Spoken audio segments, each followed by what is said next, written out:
Assalamualaikum warahmatullahi wabarakatuh. Lihat sobat-sobat semuanya, lobster Mimin sudah menetas telurnya. Bab 739 Pengingat Jifei. Orang hidup menikah dengan orang mati. Seorang jia diperbolehkan melakukan hal seperti itu. Ini merupakan penghinaan besar bagi keluargaan, dan bahkan lebih tidak menghormati keluargaan.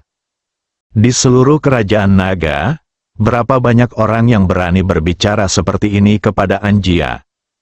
Meskipun keluarga Wu adalah salah satu dari 4 keluarga besar, mereka tidak cukup kuat untuk bersikap kasar.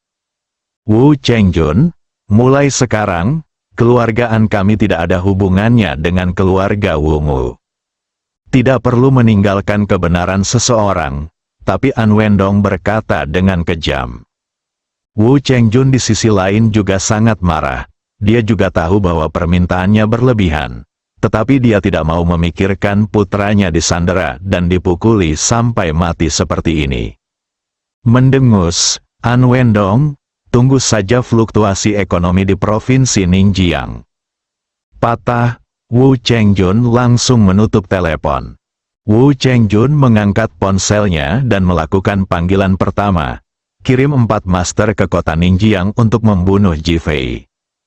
Patah, menggantung. Kemudian dia memutar nomor kedua. Hubungi Hongmen, keluarga Wu kami akan mundur. Dan grup Hongke tidak akan diizinkan mengambil kesempatan untuk campur tangan di kota Ningjiang. Saya akan membuat perekonomian kota Ningjiang dan provinsi Ningjiang runtuh. Patah, tutup telepon lagi. Jifei, kamu anak kecil sialan.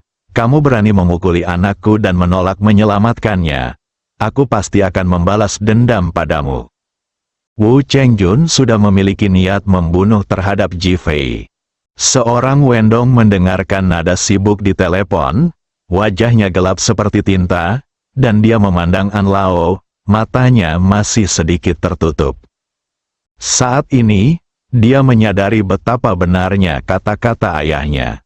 Jifei dan grup Li di belakangnya harus dianggap bangkit di Provinsi Ningjiang. Ini adalah peluang win-win yang nyata.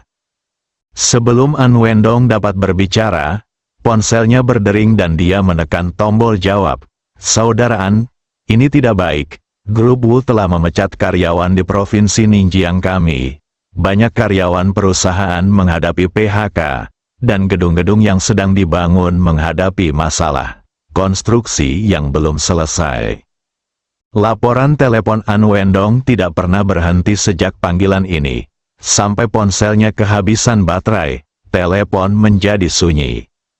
Seorang Lao tidak memiliki ekspresi dari awal sampai akhir, dan bahkan tidak ada gejolak apapun di wajahnya.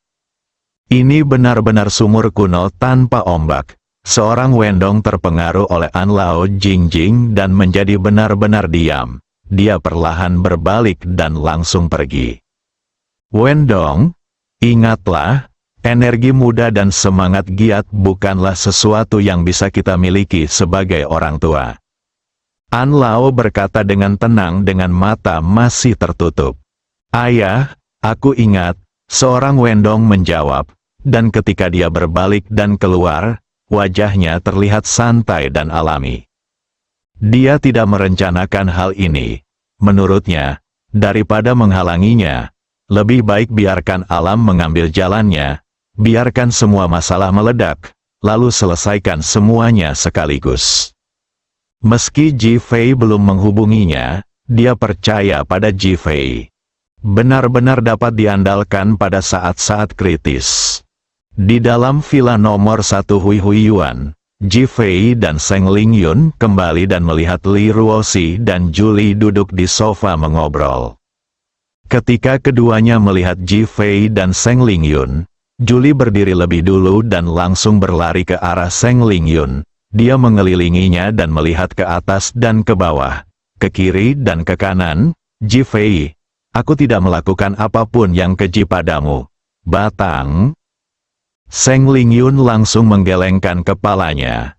Sekarang semua itu adalah konflik antara Jifei dan ibunya. Pipinya sedikit merah. dan dia menatap Li Ruoxi, lalu menatap Julie. Apa yang kamu pikirkan? Ji Fei mengangkat tangannya dan memukul kepala Julie. Dia sangat jelek dibandingkan istriku. Bagaimana aku bisa jatuh cinta padanya? Ah! Julie menutupi kepalanya dan berteriak. Seng Lingyun, dia ingin menjadi gila. Berpikir bahwa dia selalu mengkhawatirkan Ji Fei dan orang-orang Sekte Merah. Tetapi pria ini sebenarnya mengatakan dia jelek, dan masih ada ekspresi bosan di wajahnya. Belum lagi betapa frustrasinya dan depresi yang dia rasakan di dalam hatinya. Dia tidak sabar untuk bergegas dan melawan Ji Fei secara langsung. Akhirnya panggilan, Seng Lingyun menghela nafas panjang dan menatap Li Ruoxi. Jaga baik-baik suamimu. Berhati-hatilah jika dia menjadikanmu janda suatu hari nanti. Memikirkan kekuatan Sekte Merah, kata Seng Lingyun dari lubuk hatinya. Li Ruoxi memandang Ji Fei. Ekspresinya penuh kekhawatiran dan kekhawatiran. Tapi Ji Fei tersenyum tipis dan berkata, "Jangan khawatir, aku bahkan bisa menolak kecantikan wanita. Bagaimana aku masih takut pada beberapa badut?" Li Ruoxi ingin berbicara, tetapi Ji Fei sudah naik ke atas. Ketika dia hendak menaiki tangga, dia tiba-tiba berhenti dan berkata, "Seng Lingyun, Julie, aku yakin kamu tidak akan mesum dan mendengarkan suara di luar pintu kami di tengah malam, kan?" Dahi, ketiga wanita itu tidak bisa menahan garis hitam di seluruh dahi mereka. "Kamu sangat mesum," Seng Lingyun berkata dengan marah. Li Ruoxi dengan cepat berdiri, tersipu dan berlari, menyeret Ji Fei ke atas. Dia tidak mampu mempermalukan orang ini, jadi mengapa dia mengatakan sesuatu? Di dalam ruangan, wajah cantik Li Ruoxi memerah karena malu, tetapi lingkaran matanya bahkan lebih merah, dan dia hampir menangis. "Sayang, jangan khawatir, aku tidak akan berada dalam bahaya apapun." Ji Fei sengaja berpura-pura salah paham dengan penampilan Li Ruoxi saat ini. Mendengus, "Bukan itu yang aku pedulikan. Bagaimana kamu bisa mengatakan itu dan membawa pulang dua wanita? Bahkan jika Seng Lingyun diberikan villa itu oleh Li Ruoxi sendiri, sekarang villa itu diserahkan kepada Ji Fei." Ji Fei tidak mempedulikan hal ini, dan berkata sambil tersenyum, "Bukankah mereka mengatakan kamu harus menahan godaan? Bukankah aku ingin membuktikannya padamu?"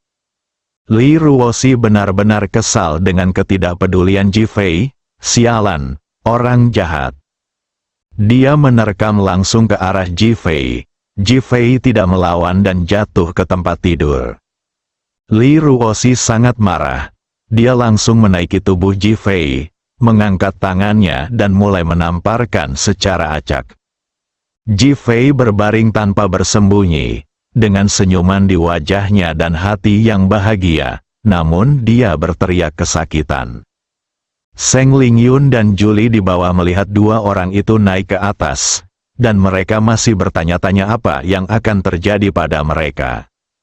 Tanpa diduga, kedua orang itu membuat keributan di lantai atas, yang membuat kedua wanita itu benar-benar terdiam dan penuh rasa iri, cemburu dan benci. Pada akhirnya, kedua orang itu berbalik dan kembali ke kamar masing-masing. Ketika Ji Fei mendengar kedua orang itu diam, dia menarik Li Ruoxi dari tubuhnya dan menekannya setengah di bawahnya. Li Ruoxi lelah bertarung dan ingin berjuang, tetapi dia tidak memiliki kekuatan. Pada akhirnya, dia hanya bisa menatap Ji Fei. "Ibu Seng Lingyun adalah pemilik Sekte Merah. Ayahku masih hidup dan berada di tangannya." Ji Fei tidak menindas Li Ruoxi, tapi tiba-tiba terungkap. "Ah!" Li Ruoxi berteriak dan menatap Ji Fei. "Kapan kamu mengetahuinya?" Ji Fei menceritakan apa yang terjadi sebelumnya. "Maksudmu Seng Lingyun ingin tinggal di villa?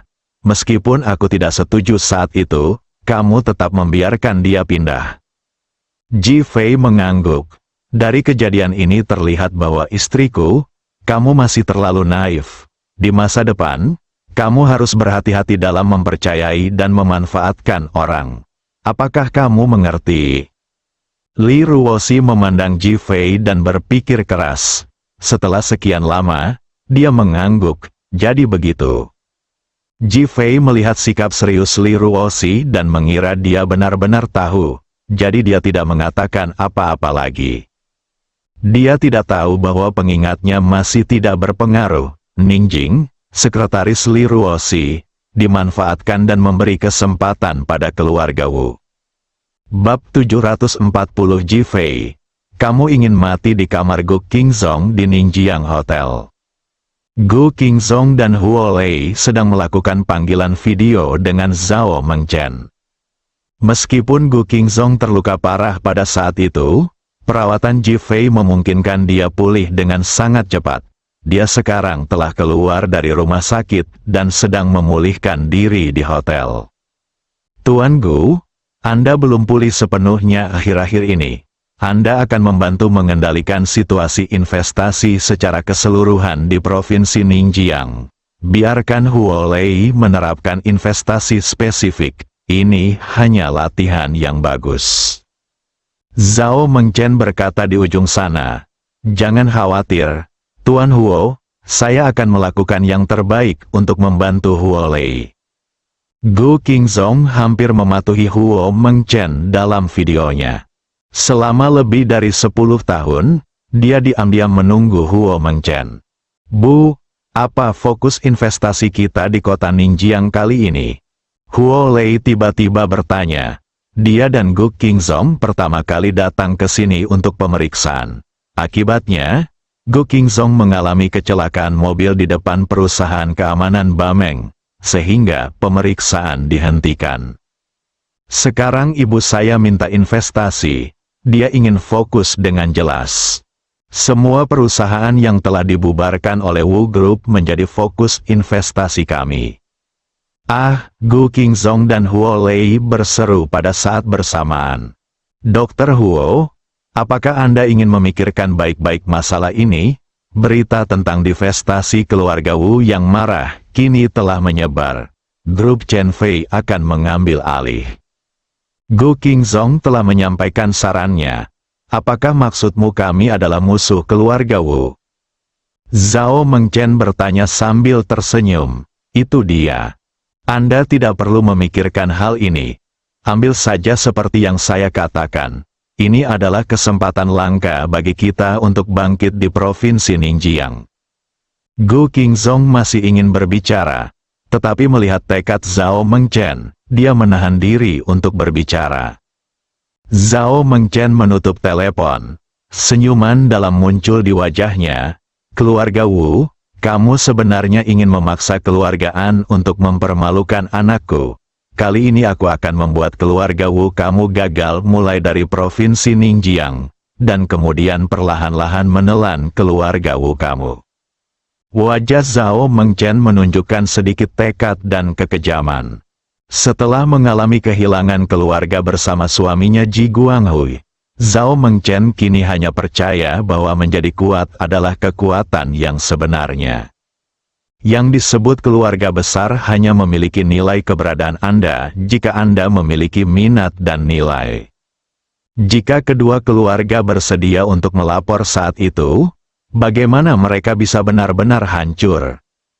Karena dia tidak bisa berubah, dia harus melakukan satu hal. Ciptakan keluarga besar sendiri dan bangkitlah sendiri. Namun kali ini, konflik antara Ji Fei dan keluarga Wu merupakan konflik terbuka, dan mereka bisa melakukannya secara diam-diam untuk membantu Ji Fei meletakkan dasar yang kokoh di Provinsi Ningjiang. Saat berikutnya, dasar bocah, ada begitu banyak wanita di sekitarmu, bagaimana aku bisa menempatkan Leier di sisimu dan menjadi wanitamu?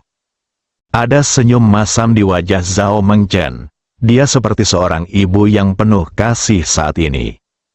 Zhao Mengchen tidak tahu bahwa putranya Ji Fei dan Li Ruoxi sedang berhubungan seks saat ini, dan kedua wanita di bawah menderita. Lu Guxiang bangun dari rumah sakit dan segera menyentuh ponselnya. Itu ditemukan di atas meja, tetapi sudah tidak dapat digunakan lagi. Dia segera bangkit, mencabut jarum infus dari tubuhnya, dan berjalan keluar sambil berpegangan pada dinding. "Hei, kamu belum siap, mau kemana?" Perawat kecil itu segera melangkah maju untuk menghentikannya. "Bantu telepon putriku dan minta dia datang," Lu Guxiang berkata dengan lemah. Perawat kecil itu mendengar ini dan segera mengangguk.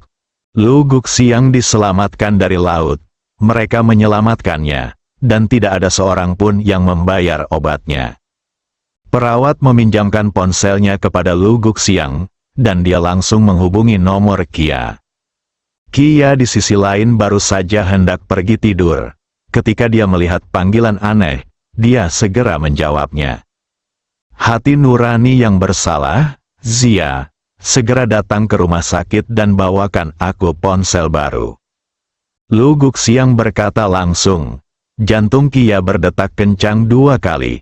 Memang benar Lu Guxiang berpikir bahwa Zhou Zijian tidak ada di sini. "Ayah, ada apa denganmu?" Zia bertanya, berpura-pura khawatir.